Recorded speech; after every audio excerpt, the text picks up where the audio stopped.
बड़ी खबर आ रही है तमिलनाडु से। ये बड़ी खबर है, तमिलनाडु के मंत्री सोंतिल बालाजी के करीबी के ठिकानों पर आयकर विभाग ने छापेमारी की है। जानकारी मिल पा रही है कि 40 जगहों पर ये छापेमारी चल रही है।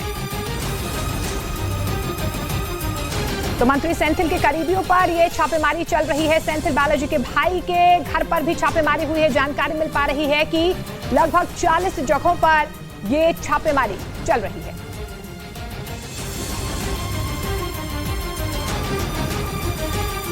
चीन भी अपनी ताकत दिखाने से पीछे नहीं हटा।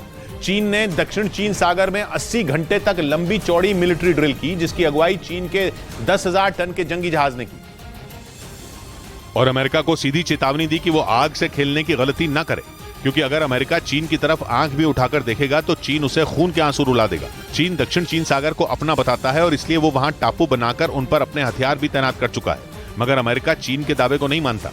इसलिए उसकी सेना दक्षिण चीन सागर में गश्त लगाती रहती है और कई बार वहां दोनों देश आमने सामने आ जाते हैं। और अमेरिका से इसी तनातनी की वजह से चीन ने अमेरिका की सेमीकंडक्टर चिप बनाने वाली एक कंपनी से बैन हटाने से मना कर दिया।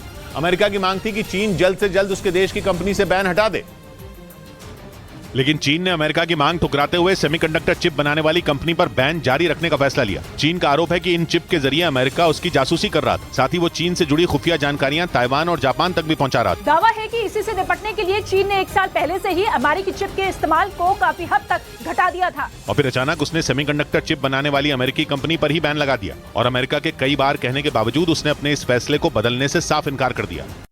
और बड़ी खबर आ रही है, 28 मई को वीर सावरकर की जयंती पर पुष्पांजलि कार्यक्रम आयोजित किया जाएगा। सुबह 10:30 बजे संसद के सेंट्रल हॉल में यह कार्यक्रम आयोजित किया जाएगा। तो 28 मई को वीर सावरकर की जयंती है। इस मौके पर एक खास कार्यक्रम रखा गया है। पुष्पांजलि कार्यक्रम का आयोजन किया जाएगा। जानकारी मिल पा रही है कि सुबह 10:30 बजे संसद के सेंट्रल हॉल में यह कार्यक्रम होगा।